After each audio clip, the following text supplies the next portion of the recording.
Nous accueillons aujourd'hui Guy Plumier de Sauvegarde Retraite qui va nous entretenir justement du problème des retraites, notamment en France. Monsieur Plumier, bonjour. Bonjour Monsieur Martin, merci de consacrer un petit peu de temps au sujet qui nous occupe nous à plein temps, c'est-à-dire la sauvegarde des retraites. C'est le nom que nous avons donné à notre association qui a maintenant une dizaine d'années, qui a la richesse d'avoir 80 000 donateurs et qui a eu un impact très important sur une récente campagne présidentielle de l'année dernière, parce qu'en effet, nous nous sommes concentrés sur les régimes spéciaux, sur la publication de documents sur de l'EDF, de la SNCF, de la Banque de France, les aiguilleurs du ciel, et le problème des fonctionnaires en général et des privilèges que ces régimes spéciaux leur accordent.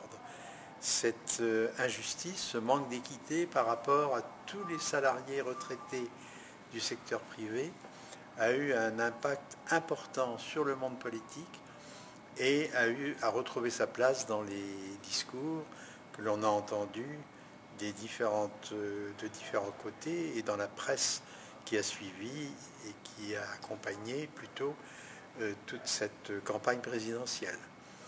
Et le magazine Le Point, par exemple, avait, avec Jacques Marseille et notre chercheur Pierre-Édouard Ducret, fait un dossier de 14 pages sur les retraites telles que nous les avons conçues.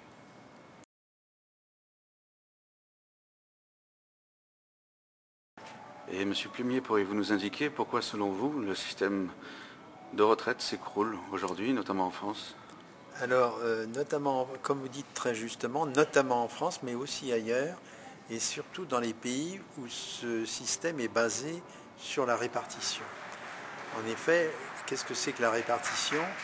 C'est-à-dire le nombre de cotisants, qui sont les jeunes générations qui travaillent, sont censés alimenter les caisses de retraite des personnes plus âgées qui les ont devancées.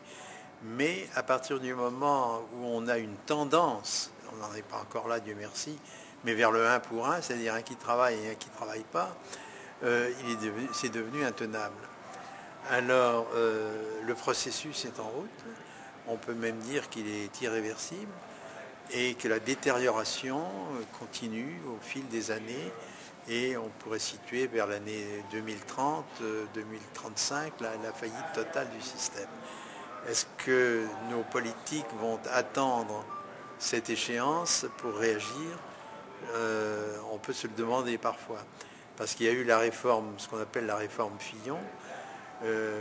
Si on pouvait rentrer dans les détails, on s'aperçoit qu'un certain nombre d'éléments de la réforme, dite réforme Fillon, ont été annulés par de nouveaux privilèges accordés à des régimes spéciaux soi-disant modifiés. Alors tout ça, c'est un peu désordre, quand en plus on s'aperçoit aujourd'hui, dans l'actualité, que le gouvernement annonce une taxe de 1% qui va s'appliquer notamment aux assurances vie, c'est-à-dire au système de précaution qui a été mis en place par le marché pour protéger les retraités.